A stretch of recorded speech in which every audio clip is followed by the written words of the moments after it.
ಯತೀಂದ್ರ ಸಿದ್ದರಾಮಯ್ಯ ನಮ್ಮ ತಂದೆ ಅಂದರೆ ಸಿದ್ದರಾಮಯ್ಯ ಅವರೇ 5 ವರ್ಷ ಮುಖ್ಯಮಂತ್ರಿ ಹೇಳಿದಾಗ ಅನೇಕ ರೀತಿಯ ಚರ್ಚೆಗಳು ವಿವಾದಗಳು ಸೃಷ್ಟಿಯಾಗ್ತಾ ಇದ್ವು. ಇವತ್ತು ಅದು ಕೂಡ ಸದನದಲ್ಲಿ ಅಧಿಕೃತವಾಗಿ ಸಿದ್ದರಾಮಯ್ಯ ಅವರೇ ಹೇಳಿದ್ದಾರೆ 5 ವರ್ಷ ನಾನೇ ಮುಖ್ಯಮಂತ್ರಿ ಅಂತ ಹೇಳಿದ್ದಾರೆ. ಸದನದಲ್ಲಿ ಬಿಜೆಪಿ ನಾಯಕರಿಗೆ ಕೌಂಟರ್ ಕೊಡುವಂಥ ಸಂದರ್ಭದಲ್ಲಿ 5 ವರ್ಷ ಪೂರ್ಣಾವಧಿಯ ಮುಖ್ಯಮಂತ್ರಿ ಅಂತ ಪುನರುಚ್ಚಾರ ಮಾಡಿದ್ದಾರೆ ಸಿಎಂ ಸಿದ್ದರಾಮಯ್ಯ. 5 ವರ್ಷ ನಾನೇ ಮುಖ್ಯಮಂತ್ರಿ, ಯಾವುದೇ ಬದಲಾವಣೆ ಇಲ್ಲ ಅಂತ ಹೇಳಿ ಬಿಜೆಪಿ ನಾಯಕರಿಗೆ ಸಿಎಂ ಕೌಂಟರ್ ಕೊಟ್ಟಿದ್ದಾರೆ. ಜನ ಆಶೀರ್ವಾದ ಮಾಡಿದ್ದಾರೆ, ಜನ ನಮಗೆ ಆಶೀರ್ವಾದ ಮಾಡಿದ್ದಾರೆ. 140 ಶಾಸಕರು ನಮ್ಮ ಪರವಿದ್ದಾರೆ, 5 ವರ್ಷ ನಾನೇ ಇರ್ತೇನೆ ಅಂತ ಹೇಳಿದ್ದಾರೆ.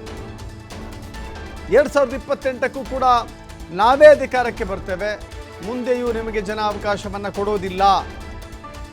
ಅಶೋಕ್ ಮಾತಿಗೆ ಖಡಕ್ ಕೌಂಟರ್ ಕೊಟ್ಟಿದ್ದಾರೆ. 5 ವರ್ಷ ನೀವೇ ಇರ್ತೀರಾ ಅಂತ ಹೇಳಿ ಆರ್ ಅಶೋಕ್ ಕೇಳಿದ್ರು. ಅದಕ್ಕೆ ಆರ್ ಅಶೋಕ್ ಮಾತ್ರವಲ್ಲ, ಇದು ಮುಖ್ಯಮಂತ್ರಿಗಳು ಉತ್ತರ ಕೊಟ್ಟಿದ್ದು ಕೇವಲ ಆರ್ ಅಶೋಕಿಗೆ ಅಂತ ಭಾವಿಸಬೇಕಾಗಿಲ್ಲ. ಯಾರು ಮುಖ್ಯಮಂತ್ರಿ ಹುದ್ದೆಯ ಮೇಲೆ ಕಣ್ಣಿಟ್ಟಿದ್ದಾರೋ ಅವರಿಗೂ ಕೂಡ ಇದು ಪರೋಕ್ಷ ಪ್ರತ್ಯಕ್ಷ ಸಂದೇಶ, ನೇರವಾದಂಥ ಸಂದೇಶ. ಬಿಜೆಪಿಯವರಿಗೆ ಮಾತ್ರ ಉತ್ತರ ಅಲ್ಲ, ಡಿ ಕೆ ಶಿವಕುಮಾರ್ ಬಣಕ್ಕೂ ಕೂಡ ಇದು ಮುಖ್ಯಮಂತ್ರಿಗಳ ಉತ್ತರ. 3 ವರ್ಷದಿಂದ ಇದ್ದಾನೆ, ಅವನೇ ತೊಂದರೆ ಕೊಡ್ತಾ ಇರೋದು ಸರ್. ಆಯ್ತು, ಮತ್ತೆ ಹೇಳಿದಂಗೆ ಮಾಡ್ಕೊಡ್ತೀನಿ. ಬೇಕು ಅಂತ ತಾರತಮ್ಯ ಮಾಡಿದ್ರೆ ಹಾಗೆ ಸರ್, ಅದನ್ನ ಇಲ್ಲ ಬೇಕು ಅಂತ, ಯಾಕಂದ್ರೆ ಅಷ್ಟು ಆಕ್ರೋಶವಾಗಿ ಕೇಳ್ತಾ ಇದ್ದಾರೆ ಅಂದ್ರೆ ಆಕ್ರೋಶ.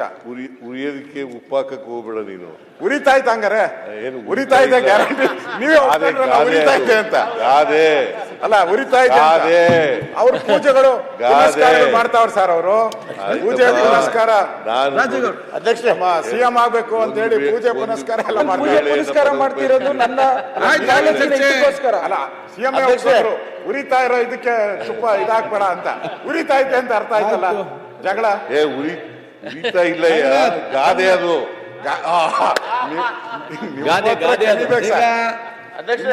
ಇಲ್ಲ ಸರ್, ಪ್ರಶ್ನೋತ್ತರ ಮುಗಿಯಿತು. ಅವ್ರದ್ದು ದಿನನಿತ್ಯ ಬೈಕ್ ಇಲ್ಲ ಅಂದ್ರೆ ಇರಕ್ ಸಾಧ್ಯನೇ ಇಲ್ಲ. ದಿನ ಒಂದು ಕೊಟ್ಟೆ ಕೊಡ್ತಾರೆ ಮುಖ್ಯಮಂತ್ರಿ ಆಗ್ಬೇಕು ಅಂತ. ನಿನ್ನೆ ಮತ್ತೆ ಗಾದೆ ಹೇಳಿದ್ರು, ನಿಮ್ ಮನ್ಸಲ್ಲಿರೋದು ಹೇಳಿದ್ರು ಅಂತ. ಆಯ್ತು, ಸುನಿಲ್ ಕುಮಾರ್ ಮನ್ಸಲ್ಲಿರೋದಲ್ಲ. ಸರಿ ಸರಿ, ನಿಮ್ಗೆ ಗಾದೆ ಗೊತ್ತಿಲ್ಲ ಅಂತಂದ್ರೆ ಏನ್ ಹೇಳೋದು? ಗಾದೆ ಹೇಳಿದ್ರೆ ಇನ್ನೊಂದ್ಸರಿ ಹೇಳಿ, ಇನ್ನೊಂದ್ಸರಿ ಗಾದೆ ಬೇಡ ಸರ್, ಇನ್ನೊಂದ್ಸರಿ ಹೇಳ. ಉರಿಯೋದ್ರ ಮೇಲೆ ಉಪ್ಪಾಕಕ್ಕೆ ಹೋಗ್ಬೇಡಿ. ವಿರೋಧ ಪಕ್ಷದವ್ರು ಇರೋದೇ ಉಪ್ಪಾಕಕ್ಕೆ.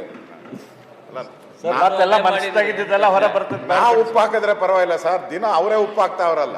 ಆಯ್ತು ಅಶೋಕ್, ಈಗ ಅವ್ರು ಸುಮ್ಮನಿದ್ದಾರೆ, ನೀವ್ಯಾಕೆ ಸುಮ್ಮನಿರಲ್ಲ? ಯಾರು ಅವ್ರು ಸುಮ್ಮನೆ ಇರಲ್ಲ ಸರ್. ನಾನು ಬಹಳ ಸರಿ ಕೇಳಿದೆ, ಸುಮ್ಮನೆ ಇರಪ್ಪ ಅಂದ್ರೆ ಇಲ್ಲ ಸರ್, ನಾನು ಪೂಜೆ ಮಾಡಿಸ್ತಾ ಇದ್ದೀನಿ, ವ್ರತ ಮಾಡ್ಕೊಂಡಿದ್ದೀನಿ, ಏನು ಮಾಡ್ತಾ ಇಲ್ಲ. ನನ್ನ ಕನಸು ಸರ್, ಒಂದ್ಸರಿ ಅವ್ರು ಮುಖ್ಯಮಂತ್ರಿ ಆಗಬೇಕು ಅಂತ ಕನಸು ಸರ್ ಅಂತ ಪತ್ರಿಕೆ ಮಾಡಿದ್ರು ಕೂಡ, ಕಿತಾಪತಿ ಏನೇ ಮಾಡಿದ್ರು ಕೂಡ, ಪ್ರಚೋದನೆ ಏನೇ ಮಾಡಿದ್ರು ಕೂಡ ನಮ್ಮವ್ರು ಯಾರು ಕೂಡ ಪ್ರಚೋದಿತರಾಗಲ್ಲ. ಆಗಲ್ಲ. ನೀವೇ ಮಾಡಬಾರ್ದಾ? ನೀವೇ ದಿನ ಮಾಡ್ತಾರೆ ಪಾಪ. ಇಲ್ವಾ? 5 ವರ್ಷ ಇಲ್ಲ ಸರ್. ಯಾರು 5 ವರ್ಷ ಮುಖ್ಯಮಂತ್ರಿ? ನೀನೇ ಕೇಳ್ತೀಯ? ನನ್ಗೆ 5 ವರ್ಷ ಅಲ್ಲ ಸರ್, ನಾವು ಎದುರು ಮನೆಯವರು ಸರ್. ಕೇಳಪ್ಪ, ಎದುರು ಮನೆಯವ್ರನ್ನ ನೀವು ಕೇಳ್ರಿ. 5 ವರ್ಷ ಇರಿ ಅಂತ ಹೇಳಿ ಜನ ಆಶೀರ್ವಾದ ಮಾಡಿದ್ದಾರೆ, ನಾವೇ 5 ವರ್ಷ ಇರ್ತೀವಿ. ಅದು ಗ್ಯಾರಂಟಿನಾ ಸರ್? ಈಗ 5 ವರ್ಷ ಅವಕಾಶ ಮಾಡಿಕೊಟ್ಟಿದ್ದಾರೆ. 5 ವರ್ಷ ನೀವು ಆಡಳಿತ ಮಾಡಿ ಅಂತೇಳಿ ಆಶೀರ್ವಾದ ಮಾಡಿದ್ದಾರೆ. ಮಾನ್ಯ ಸಭಾಧ್ಯಕ್ಷ, 5 ವರ್ಷ ನಾವು ಇರ್ತೀವಿ ಮುಖ್ಯಮಂತ್ರಿ. ಪರಮೇಶ್ವರ್ ಒಬ್ರೇ ಸರ್ ನೋಡ್ದಂಗೆ. ಪರಮೇಶ್ವರ್ ನೀವು 5 ವರ್ಷ ಇರಬೇಕು ಅಂತ ಹೇಳಿರೋದು ನಿಜ. ಯಾವಾಗ ನಿಮ್ ಜೊತೆ ನಿಂತಿದ್ದಾರೆ ಸರ್. ಏನಾನ ಅವಕಾಶ ಆದ್ರೆ ಒಂದು ಬ್ಲಾಕ್ ಹಾರಿಸ್ತಾರ. 140 ಶಾಸಕರು ನಮ್ ಜೊತೆ ನಿಂತಿದ್ದಾರೆ.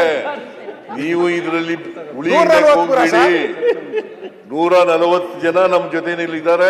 ನಮ್ ಸರ್ಕಾರ ಇದೆ. 5 ವರ್ಷ ನಮಗೆ ಜನ ಆಶೀರ್ವಾದ ಮಾಡಿದ್ದಾರೆ. 2023ರಲ್ಲಿ 28ರಲ್ಲೂ ನಾವೇ ಬರ್ತೀವಿ. ಹೌದಾ? 28ರಲ್ಲೂ ನಾವೇ ಬರ್ತೀವಿ ಅಧಿಕಾರಕ್ಕೆ. ಬಿಜೆಪಿನ ಕರ್ನಾಟಕದಲ್ಲಿ ಯಾವ ಕಾಲದಲ್ಲೂ ಕೂಡ ಆಶೀರ್ವಾದ ಮಾಡಲ್ಲ ಜನ, ಗೊತ್ತಿದೆ.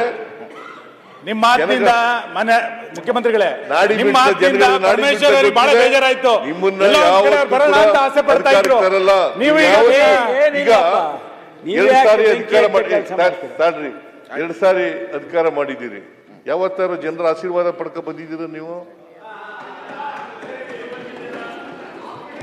2008 2018 ಇರ್ಬೋದು. ಯಾವತ್ತಾರು ಜನರ ಆಶೀರ್ವಾದ ಪಡ್ಕ ಬಂದಿದ್ದೀರಾ? ಆಪರೇಷನ್ ಕಮಲ ಹಿಂಭಾಗಲಿನಿಂದ ಬಂದಿರತಕ್ಕಂಥದ್ದು. ಯಾವಾಗ ಜನ ನಿಮ್ಗೆ ಆಶೀರ್ವಾದ ಮಾಡಲ್ಲ? ತಾರತಮ್ಯ ಏನಾಗಿ